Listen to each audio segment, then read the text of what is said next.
Naitwa Baraka. Mke wangu alikuwa mjamzito. Nilikuwa nimeenda naye kijijini kwao kwa ajili ya kwenda kujifungulia huko. Sasa tarehe 14 mwezi wa 3 mwaka huu 2025 alishikwa na uchungu. Majira ya saa 12 jioni akaitwa mkunga pale nyumbani kwao. Baada ya muda mama mkwe wangu akaniletea taarifa kuwa mke wangu amejifungua mtoto wa kike. Nikashukuru Mungu na kufurahi sana. Baada ya muda kidogo akatoka yule mkunga akaniambia hongera, kisha akanivuta pembeni kwa sauti ya chini akaniambia, leo tarehe 14 mwezi wa 3 dunia inashuhudia tukio adimu la kupatwa kamili kwa mwezi, tukio linalojulikana kama mwezi wa damu, tukio ambalo hutokea dunia inapojipanga kati ya jua na mwezi na kusababisha mwanga wa jua kuchujwa na angahewa ya dunia na kuufanya mwezi kuonekana wa rangi nyekundu, mwezi wa damu. Tukio hili ni la kijiografia, lakini kwenye ulimwengu wa kiza, kila linapotokea tukio hili, hususan hapa kijijini, kila mtoto wa kiume anayezaliwa anatakiwa auliwe. Sikutaka mwanao afe, hivyo nimeongopa jinsia na kusema ni wa kike. Atatakiwa kutambulika hivyo siku zote. Akijulikana kama ni wa kiume tu, ameuliwa.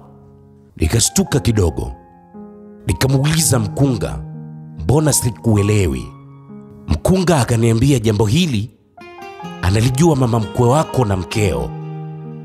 Watu wengine wote hawajui kama mtoto ni wa kiume, wanajua mtoto ni wa kike. Baada ya mkunga kusema vile, akataka kupiga hatua kuondoka. Nikamshika mkono kumzuia, kisha nikamwambia, kwa hiyo tutaongopa hivyo mpaka lini? Mkunga akaniambia mpaka litakapotokea tena tukio hili la mwezi wa damu. Kisha baada ya mkunga kusema vile, akaniambia acha niende. Mazungumzo yetu yakisikika na hawa watu wa huu mji, utahatarisha maisha ya mtoto wako. Tulia. Yule mkunga akauvuta mkono wake kutoka katika mkono wangu uliokuwa umeushika, akaondoka. Mimi nikabaki nimesimama, nimepigwa na butwaa. Nikajiuliza hizi ni mila au ni nini? Kidogo akatoka mama mkwe wangu. Alipotoka, moja kwa moja akanifuata, akanishika mkono na kunipeleka pembeni. Nakumbuka tulienda kusimama nyuma ya jiko. Akaniambia alichokueleza mkunga ndio uhalisia, na kwa usalama wa mtoto tutaomba ushirikiano wako. Nikamuuliza mama mkwe wangu, kwa nini mlitaka mke wangu aje kujifungulia huku kama mlijua kuna mambo kama haya? Nikamuuliza, lakini bado sijaelewa, ni kwa nini mtoto wangu auliwe? Mama mkwe wangu akaniziba mdomo, akaniambia kaa kimya, utasikiwa. Kama unataka kuelezwa zaidi, basi haitakiwi kuwa hapa. Nenda kamuone mkunga. Mama mkwe wangu alivyonieleza vile, akapiga hatua na kurudi ndani alipo mzazi. Mimi nikawa kama nimeganda hivi, sielewi ninachoelezwa. Pale nyumbani kwa kina mke wangu kulikuwa kuna watu wengi kidogo. Wamama ambao walikuwa ndani waliitwa baada tu ya mke wangu kushikwa na uchungu. Lakini pia kulikuwa na wazee kama 6 hivi. Walikuwa wamekaa na baba mkwe wangu mbele kabisa ya nyumba. Walikuwa wakiota moto huku wakizungumza. Baada ya muda nikaona mama mkwe wangu anapiga hatua kutoka mule kwenye chumba cha mzazi akiwa ameshika tambaa jeupe lenye rangi nyekundu kama damu hivi. Akapiga hatua na kuelekea walipo wale wazee. Alipofika akalikunjua lile tambaa. Lilikuwa ni tambaa jeupe lililofutiwa majimaji ya damu. Alipolikunjua, wale wazee wote wakasimama, wakainamisha vichwa kuinamia lile tambaa. Halafu wakaongea maneno mawili ya kilugha. Baada ya kitendo kile, mama mkwe wangu akarudi na lile tambala kule ndani ya chumba cha mzazi. Nikajiuliza, mambo gani tena haya? Nikajiambia kuna haja ya kumtafuta mkunga anielezee vizuri hiki kinachoendelea kama jinsi alivyoniambia mama mkwe wangu. Basi nikapiga hatua, nikasogea kwenye mlango wa kuingilia chumba cha mzazi. Nikaita mama. Akatoka mama mkwe wangu. Alipotoka nikamuuliza, mkunga anaishi wapi? Mama mkwe wangu kwa sauti ya chini akaniuliza, unadhani usiku huu ndio muda sahihi wa kwenda kuzungumza naye? Nikamwambia ndio, sitoweza kulala.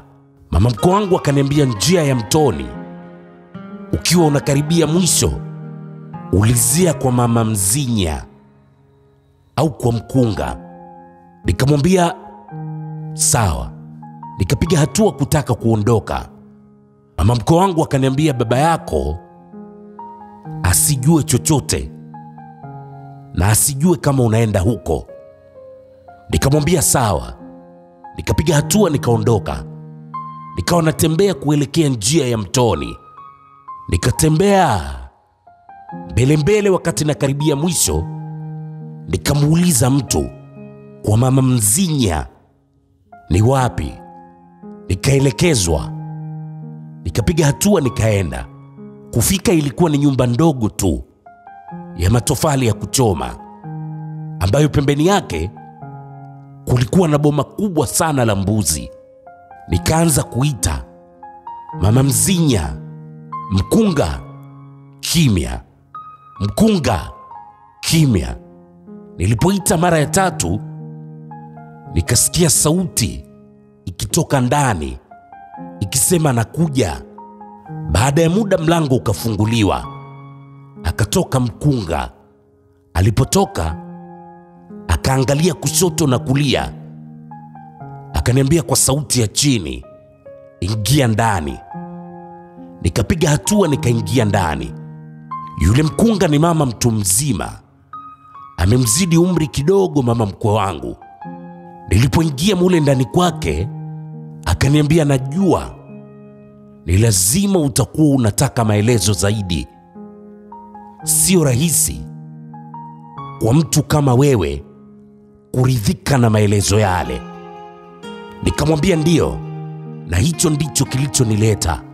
Mkunga akaniambia, sisi ni Wakizu. Katika jamii yetu zamani tulikuwa ni waabudu mwezi. Kwa hiyo mwezi, jua na hali za hewa ndio vitu vilivyokuwa vinaongoza ibada zetu. Kwa sasa mambo haya yamebaki kama mila na sio dini tena, ila ni mila zenye nguvu sana. Zina nguvu mno. Leo hapa kijijini wamezaliwa watoto 4, na kwa bahati mbaya wote ni wa kiume. Hao watoto 3 wote wameuliwa, kasoro mtoto wako ambaye kwa jinsi bibi yake alivyoniomba nimelazimika kumwokoa na kumtambulisha kwa jinsia ambayo sio jinsia yake halisi. Nikamkatisha mkunga. Nikamuuliza ni kwa nini wanawaua. Mkunga akaniambia kwa mujibu wa mila zetu ambazo msingi wake ni dini yetu ya kuabudu mwezi, mtoto wa kiume anayezaliwa siku ya mwezi wa damu ni nuksi kwa ukoo na kwa jamii yote ya Wakizu. Kwa hiyo ni lazima auliwe. Kumbuka sisi ni waabudu mwezi, na siku ya leo mwezi umepatwa kamili, na mwezi wote unakuwa ni wa rangi nyekundu. Ndio tunauita mwezi wa damu. Kwa hiyo mtoto akionekana tu ni wa kiume atauliwa, na yoyote yule atakayejua kuwa ni wa kiume atakuwa na jukumu la kumuua huyu mtoto. Kama mama mkwe wako angejua kuwa tukio hili la mwezi wa damu litatokea hivi karibuni, asingekubali binti yake aje kuzalia huku. Lakini hakujua taarifa ya matukio kama haya huwa wazee wa kimila wakiyaona hawazitoi. Wanahofia wamama wajawazito watakimbia kuhofia watoto wao kufa. Nikamwambia mkunga, mbona kama vitu vyenyewe ni vitu vya dhana tu, kuna uhalisia wowote? Yaani kulishawahi kuwa na madhara yoyote kabla? Mkunga akaniambia ndio, madhara yalikuwepo, tena makubwa tu. Ndio maana unaona hii imekuwa ni mila maarufu sana kwa Wakizu ambao ni wazawa wa hapa kijijini na wamekulia hapa kijijini. Wanajua hilo, na mwamko wao ni mkubwa. Yaani unakuta mama mwenyewe akisajifungua anawahi kukuuliza ni mtoto jinsia gani, na kama ni wa kiume yeye ndiyo anakuwa wa kwanza kutaka mtoto wake auliwe.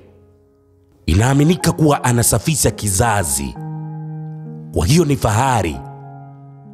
Kizazi chake kitakuwa ni kizazi kilichobarikiwa, na hii imekuwa hivyo kwa wamama wote waliojifungua watoto wa kiume siku ya mwezi wa damu. Familia zao na vizazi vyao vimekuwa ni vizazi vilivyofanikiwa na kubarikiwa sana. Nikamwambia yule mama mkunga, lakini mtoto aliyezaliwa sio Mkizu, mama yake ndiyo Mkizu.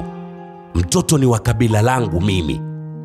Kwa hiyo nitakachofanya, kesho asubuhi pakikucha tu nitaondoka na mke wangu, nitarudi naye kwangu. Siwezi kuongopa jinsia ya mtoto wangu kwa sababu ya mambo ya mila ambayo hayana kichwa wala miguu. Yule mama mkunga akaniambia, naomba nikusaidie jambo. Kwa kawaida mtoto anapozaliwa hapa kijijini huwa anatakiwa kukaa siku 7 hapa kijijini. Kabla ya siku ya 7 haruhusiwi kutoka hapa kwenda sehemu yoyote ile. Wanaita ulanyofya, yani kuhamisha nyota. Wanaamini kijiji hiki kina baraka, na swala la mtoto kuzaliwa hapa ni baraka pia. Sasa kumhamisha mtoto baada ya kuzaliwa hapa, tena akiwa katika siku zake za mwanzo kabisa za maisha yake, ni kuhamisha nyota, kuhamisha baraka kutoka hapa kuzipeleka huko mnapomhamishia mtoto. Kwa hiyo unalolitaka sidhani kama litafanikiwa, na hofu yangu ndio linaweza likaibua watu kujua jinsia halisi ya mtoto wako na ikapelekea kifo chake. Nikushauri siku 7 sio nyingi. Subiri, zikiisha hizo, tafuta sababu yoyote ile, ondoka zako, wewe na mtoto wako. Nikamwambia nikiondoka nitakuwa huru na jinsia ya mtoto wangu. Mkunga akaniambia hapana, uhuru wa jinsia ya mtoto wako hautoupata. Utatakiwa uendelee kusema kuwa mtoto ni wa kike mpaka litakapotokea tena tukio kama hili, tukio la mwezi wa damu. Hapo ndio kuna mambo yanaweza kufanyika ukawa huru na ukawa unaweza kuielezea jinsia halisi ya mtoto wako.